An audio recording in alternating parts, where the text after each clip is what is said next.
7월 3일 금요일 아침을 깨우는 말씀은 이사야 6장 5절 말씀입니다. 그때 내가 말하되 화로다. 나여 망하게 되었도다. 나는 입술이 부정한 사람이요. 오늘의 제목은 개인적 죄에 대한 집중입니다.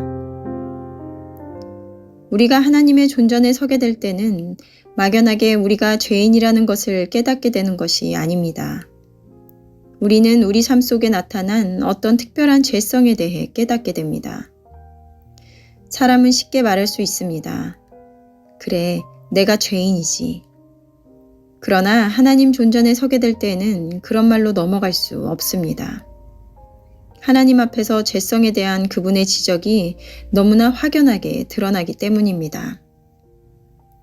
막연한 죄의식을 느끼는 정도가 아니라 자신의 특별한 죄에 집중하도록 하나님께서 성령을 통해 우리 마음속에 있는 고정된 죄성을 드러내십니다. 이때 만일 우리가 성령이 주시는 깨달음에 항복하면 하나님께서는 우리의 깊은 죄성을 다루기 시작합니다. 하나님은 우리가 주의 존전을 의식할 때마다 언제나 이러한 방법으로 우리를 다루십니다. 자신의 죄성에 대해 집중적으로 깨닫게 되는 경험은 위대한 성자에게나 가장 작은 성자에게나 무서운 죄인에게나 가벼운 죄인에게나 한결같은 것입니다. 이 경험의 첫째 단계에서 사람들은 이렇게 말할지 모릅니다. 저는 제가 어디에서 잘못된 줄 몰랐습니다. 그러나 성령이 어떤 정확한 죄를 지적하실 것입니다.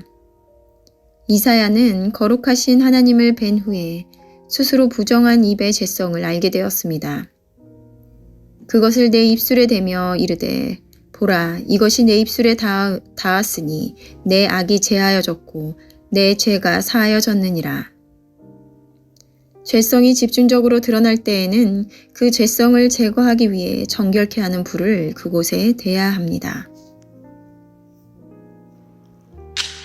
우리가 하나님의 부르심을 받아 사명을 받기 전 모두가 경험해야 하는 것은 바로 우리의 죄성을 마주하고 인식하게 되는 것입니다.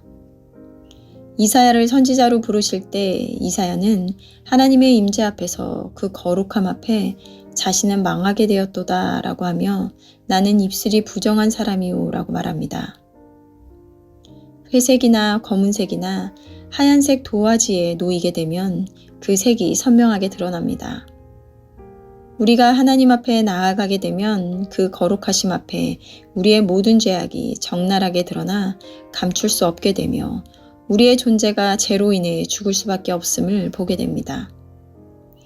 그때 스랍 중 하나가 핀 숯을 가지고 와 그의 입술에 대며 악이 제거되고 죄가 사하여졌다 말합니다. 그리고 그 뒤 하나님께서 내가 누구를 보내며 누가 우리를 위하여 갈꼬 라고 말씀하실 때 이사야는 내가 여기 있나이다 나를 보내소서라고 대답합니다. 하나님의 부르심은 사명자로 나아가기 전에 하나님은 우리의 죄성을 보게 하시고 철저히 다루십니다. 그리고 그 죄를 다룸을 받고 나서야 사명자의 자리로 나갈 수 있습니다. 우리는 쉽게 나는 죄인이죠 라고 이야기하지만 실제로 다룸받아야 하는 죄가 무엇인지 잘 알지 못합니다. 사실 죄인임을 받아들이고 싶어하지 않은 것이 우리의 본성입니다.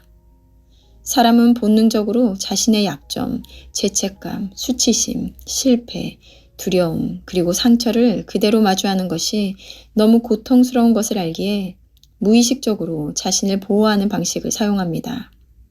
그것을 방어기제라고 하는데요. 따라서 우리의 죄를 마주하는 것은 엄청난 고통이 따르기에 모두들 피하고 싶어 합니다. 오늘 말씀에는 하나님의 존전에 서게 될 때 죄성에 대한 하나님의 지적이 너무나 명확하게 드러나 나는 죄인이지 라는 말로 넘어갈 수 없다고 합니다. 따라서 하나님 앞에 서는 경험을 해야지 내가 누구인지 보게 되고 참된 회개를 할 수 있게 되는 것입니다. 하나님의 존전 앞에 이사야는 자신은 입술이 부정한 사람이라고 하며 단순히 자신은 죄인입니다 라고 하지 않고 명확하게 입술이 부정한 자라 이야기합니다. 이사야는 하나님의 말씀을 전하는 선지자였습니다. 그러기에 그에게 하나님께서 다뤄져야 하는 죄가 무엇인지 깨닫게 하셨던 것인데요. 그런데 이런 깨닫는 과정에서 중요한 것은 바로 우리가 성령이 주시는 깨달음에 항복하면이라는 것입니다. 여러분은 죄인임을 인정하십니까? 아니면 나는 여전히 하나님 앞에 흠없는 거룩한 자녀라 생각하십니까? 이사야는 자신의 죄를 인정했을 때 숯불로 정결하게 되는 은혜를 경험했습니다. 그리고 그 은혜를 경험한 후에야 내가 여기 있나이다, 나를 보내소서라고 담대히 고백할 수 있었습니다.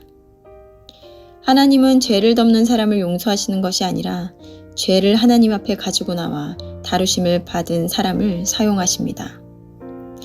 오늘 성령께서 여러분의 삶 가운데 어떤 죄를 드러나게 하십니까?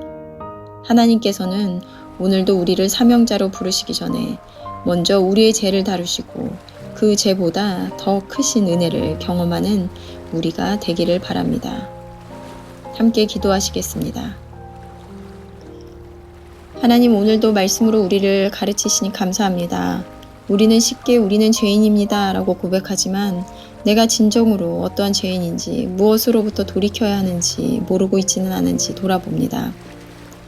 하나님은 거룩하시기에 우리가 하나님 앞에 서게 되면 우리의 죄가 드러나게 하시고 그것을 하나님 앞에 정결하게 되는 은혜를 경험할 줄로 믿습니다. 하나님은 죄가 없는 흠없다 하시는 이들을 사용하시는 것이 아니라 자신의 죄를 하나님 앞에 가지고 나와 다루심을 받고 온전해지는 은혜를 경험할 때 진정한 사명자로의 자리로 나갈 줄 믿습니다. 우리를 말씀 앞에 겸손하게 하셔서 오늘 주시는 말씀을 통해 나의 죄를 보게 하시고 인정함으로 정결케 되는 은혜가 있는 오늘이 되게 하여 주시옵소서. 감사드리며 예수님의 이름으로 기도드렸습니다.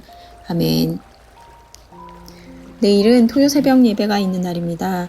말씀과 기도의 자리로 나와 하루를 여시는 저와 여러분들이 되셨으면 좋겠습니다. 아침을 깨우는 말씀은 월요일 아침에 다시 찾아뵙도록 하겠습니다.